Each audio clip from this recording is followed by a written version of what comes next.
आता पाहूया राजकीय विश्वातल्या टॉप 9 बातम्या।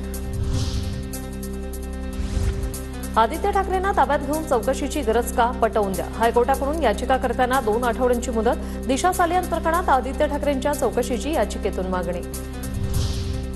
ऑपरेशन टायगरची पूर्वतयारी यशस्वी, येत्या काळात यशस्वी ऑपरेशन झालेलं दिसेल, मंत्री शंभूराज देसाईंचं सूचक विधान।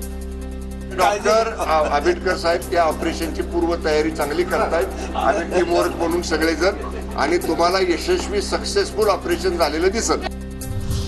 मुख्यमंत्री फडणवीसांसोबत कुठलीही राजकीय चर्चा झाली नाही। मतदारसंघातील विविध विकास कामांबाबत चर्चा करण्यासाठी गेलो होतो। खडसेंच्या भाजप प्रवेशाच्या चर्चा आणि फडणवीसांच्या भेटीवर एकनाथ खडसेंची माहिती।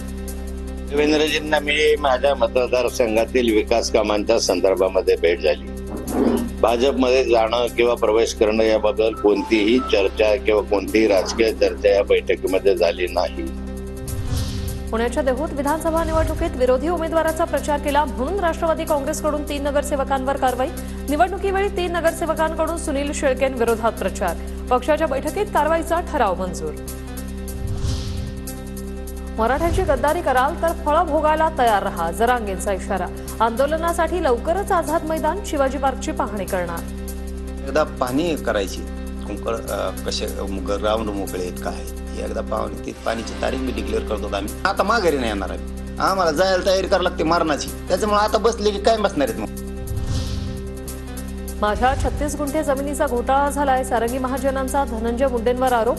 मुंडेंना माझी 36 गुंठे जमीन घेऊन काय मिळणार होतं, महाजनांचा सवाल। 36 गुंठेच्या जागेच्या व्यवहारामध्ये जरा फ्रॉड झालेला आहे। धनंजयला माझी 36 गुंठे जमीन घेऊन काय मिळणार होतं, त्यांनी चांगल्या ह्याच्यात समजोत्यात समोरून आला असता तर जास्त चांगलं झालं असतं। धनंजय मुंडेंनी स्वतःचं पद वाचवण्यासाठी आटापिटा लावलाय। मुंडेंनी पदाचा राजीनामा द्यावा, सारंगी महाजनांची मागणी। स्वतःचं पद वाचवण्यासाठी त्यांनी जो काही आटापिटा लावलेला आहे, अहंकारामुळे आणि इगोमुळे तो हे पद सोडायला तयार नाहीये। तो जनतेचा रोष बघून स्वतः राजीनामा द्यायला हवा। लवकरच नवे प्रदेशाध्यक्ष मिळावे त्याची वाट पाहतोय। नवे प्रदेशाध्यक्ष जे होतील त्यांना शुभेच्छा। नितीन राऊतांच्या प्रदेशाध्यक्ष पदासंदर्भातील वक्तव्यानंतर पटोले यांची प्रतिक्रिया।